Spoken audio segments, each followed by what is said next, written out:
3강에서는 비만 환자의 간 기능 검사 특징을 알아보려고 합니다. 앞에서도 계속 살펴봤지만 지방 대사는 간에서 엄청 중요하게 일어나고 모든 에너지 대사의 핵심이 간에서 조절이 되고 또 그런데 간이 취약해질 우려가 많죠. 그래서 살이 찌거나 비만이 좀 오래됐거나 이런 경우에 간 기능을 체크하는 것은 굉장히 필수적이라고 생각을 합니다. 간이 비만 환자는 이미 취약해져 있을 가능성이 매우 높습니다. 간에 지방이 쌓이면요, 간세포가 부풀어 오르다 터지거든요. 간세포가 부풀어 오르다 터지면 바로 그 간 수치가 오릅니다. 간세포가 터진 게 염증이 되죠. 간이 염증이 되면 아물다가 제대로 안 아물면 간섬유화가 되기도 하고요. 그러니까 비만 환자의 간 기능 체크는 굉장히 중요합니다. 간이 취약해지면 약과 음식에 모두 민감해집니다. 그래서 어떤 음식을 먹었는데 소화가 안 돼요. 특히 기름진 거 소화가 안 돼요. 라든가 약을 먹었는데 좀 사이드 이펙트가 나타난다. 이런 건데 이제 간이 취약해져 있는 경우죠. 비만 진료 시에는 평소 건강검진에서 간 기능이 어떻게 나왔는지를 꼭 여쭙니다. 그래서 저는 마지막 건강검진이 언제셨고 그때 간 기능이 어떤지 여쭤봅니다. 그래서 별로 들은 게 없는데요. 그럼 정상이란 얘기겠죠. 아, 제가 그때 간 수치가 살짝 높다 그랬어요. 라고 하면 이 사람이 비만 때문에 간 수치가 약간 높아져 있었나 보다 이렇게 추정을 해볼 수 있고요. 저 건강검진 2년 됐는데요. 그러면 이제 최근 결과가 없으니까 한번 간 기능을 평가할 필요가 있습니다. 말씀드리기도 해요. 간에 영향을 미칠 수 있는 음주력, 약물 복용 이력, 건강기능식품 등도 다 고려를 합니다. 그래서 비만인데 살 빼겠다고 건강기능식품들 먹는데 그게 간 기능에 영향을 주는 것들이 덜어 있거든요. 그래서 그런 걸 먹고 있으면 또 체크를 하고 비만인데 술을 계속 드시는 분들도 있죠. 그러면 특히나 꼭 간 기능 평가가 필요합니다. 만약에 비만인데 우울하다 또는 잠을 못 잔다. 그래서 신경안정제나 항우울제 계통을 먹으면 또 간에 영향이 있을 수 있거든요. 그래서 이래저래 간 기능 평가가 꼭 필요합니다. 그래서 마지막 평가한 간 기능 검사 결과를 참고하고요. 건강검진은 했을 때는 간 수치 올랐는데 제가 3개월 전에 내과 가서 간 기능 검사를 했을 때는 괜찮았어요 라고 하시는 분들도 있어요. 그러면 이제 그분들은 간 수치가 오르락 내리락 하는 거잖아요. 역시나 평가가 필요하신 분입니다. 그래서 저는 비만 진료 환자들은 거의 평가를 새로 다시 하는 편이고요. 간에서는 에너지원이 대사를 전부 합니다.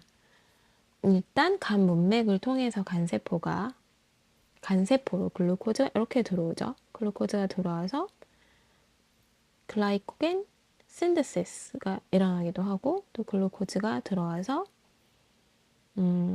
TCA 사이클을 거쳐서 이제 글라이콜라이시스, 글루코네오지네시스가 일어나기도 합니다. 그래서 ATP가 생산이 되는 거죠. 남는 글루코즈는 계속 얘기가 나오고 있는 디노보 리포지네시스를 통해 지방산으로 합성이 됩니다.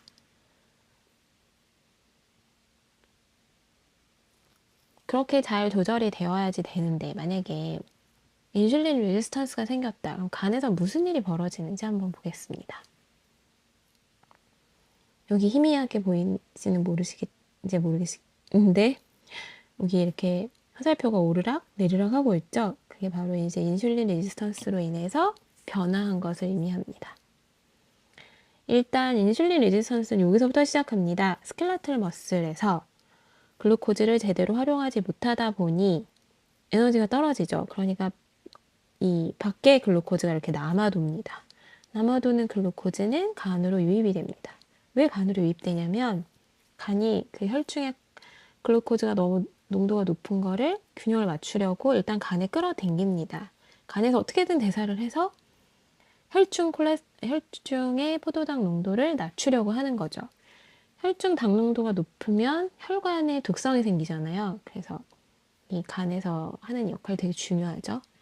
그래서 간에서 글루코즈가 이렇게 이제 유입되고 나면 글라이콜라이시스를 통해서 글루코니오지네시스로 글루코즈가 증가하고 또 글루코즈가 밖으로 나가기도 하고요.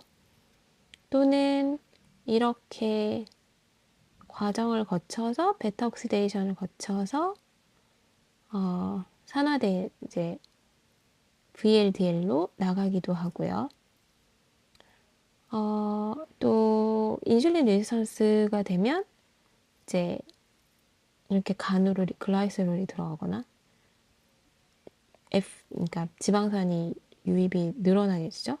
그러면 얘도 또 이렇게 지방 합성 과정을 거쳐서 지방이 이제 잔뜩 만들어집니다. 여기 TGA라고 써있는 이 중성지방이 잔뜩 만들어진 거거든요. 그러면 밖으로 VLDL로 유출이 됩니다.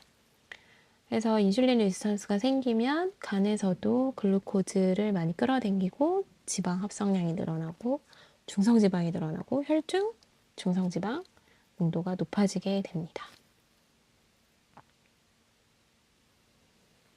자, 단백질도 에너지원으로 쓰이나요? 네, 식이로 섭취한 단백질은 대부분은 필요한 아미노산으로 합성이 돼서 다 이제 이렇게 막 신경전달 물질 잔뜩 되고 또 그래서 대사한 애들은 유레아 사이클을 거쳐서 소변으로 나가게 되죠. 그런데 일부가 이 방향으로 쭉 생깁니다. 이게 뭐냐면 알파케토에이시드라는 건데 얘가 단백질에서 에너지원으로 쓰이게 되는 과정이에요. 여기서 이제 케톤바디가 나오고 지방산도 나오고 글루코즈도 나오고 이 에너지로 쓸 수 있는 것들이 나오게 됩니다. 이 루트는 아무 때나 생기진 않고 당 지질 대사가 잘 안 돼서 단백질이 연료로 사용될 때 아미노산이 과잉이라 저장되지 못했을 때에만 나타납니다. 단백질을 너무 많이 먹어서 이렇게 되면 뭐 큰 문제는 아니겠지만 뭐 그것도 약간 문제는 될 수 있겠지만 제대로 뭐 신장 기능이 안 좋아서 걸러지지 않는다 이런 문제는 되겠지만 anyway 당 지질 대사가 되지 않아서 단백질이 연료로 사용될 때 이게 언제일까요? 되게 중증 당뇨병 환자이거나 너무 안 먹는 분들이거나 할 때 이 과정이 활성이 됩니다. 그래서 너무 입맛이 없어서 빼짝 마르신 분들 있잖아요. 그런 분들도 나름 혈당 체크해보면 혈당 정상이거든요. 왜 그럴까요? 잘 먹질 않는데 도대체 인풋이 없는데 혈당 정상인 이유는 몸에서 어딘가에서 아미노에이시드를 빼다가 이렇게 만들고 있는 거죠. 대부분 아미노에이시드는 어디서 빠지겠어요? 그 사람의 근육에서 빠지고 있는 거겠죠. 그러니까 빼싹 마르게 되는 거죠. 그래서 어찌됐건 글루코즈를 만들어낸다. 지방산도 만들어낸다. 그래서 최소한의 생존을 할 수 있게 하는 거예요. 이 과정이 다이어트에서도 활용이 되죠. 그래서 저탄고지식에서도 이게 활용이 되고 근데 이걸 너무 오래 하면 이제 신체에 무리가 오고 또 다른 데 독성 반응이 나타날 수 있기 때문에 너무 오래 하지는 않아야 합니다. 간에서 지방 축적 과정에 대해서 좀 더 살펴볼게요. 계속 살펴보고 있었습니다. 간에서 지방 축적 과정을 좀 더 요약을 해보자면 간에 축적되는 지방의 상당수는 지방세포에서 분해들어오는 지방산입니다. 여기 퍼센트 나오죠. 대부분은 지방세포에서 온다. 그러니까 이제 체지방이 많으면 간에 지방이 쌓일 우려가 많다. 그래서 지방간 환자들은 일단 몸에 체지방부터 빼야 한다가 성립이 된 겁니다. 또 먹는 것에서도 온다. 먹어서 카일로마이크론이 돼서 패티 애시드로 간으로 유입되기도 하니까 또 고혈당 또는 고인슐린 혈증일 때 리포제네시스가 촉진돼서 오기도 합니다. 그러니까 당뇨 환자들도 이렇게 이제 간에 지방을 축적할 우려가 많다는 거죠. 비만이면서 당뇨병이 있으면서 많이 먹어. 이러면 아주 지방간 적중이죠. 간에 축적된 지방산은 중성지방으로 저장되거나 VLDL로 배출이 되는데 이 VLDL, 그래서 IDL, LDL 이렇게 쭉쭉 나가는 것도 이제 하나의 길이지만 그러지 못하고 계속 안에서 이제 쌓이면 지방간이 되는 거죠.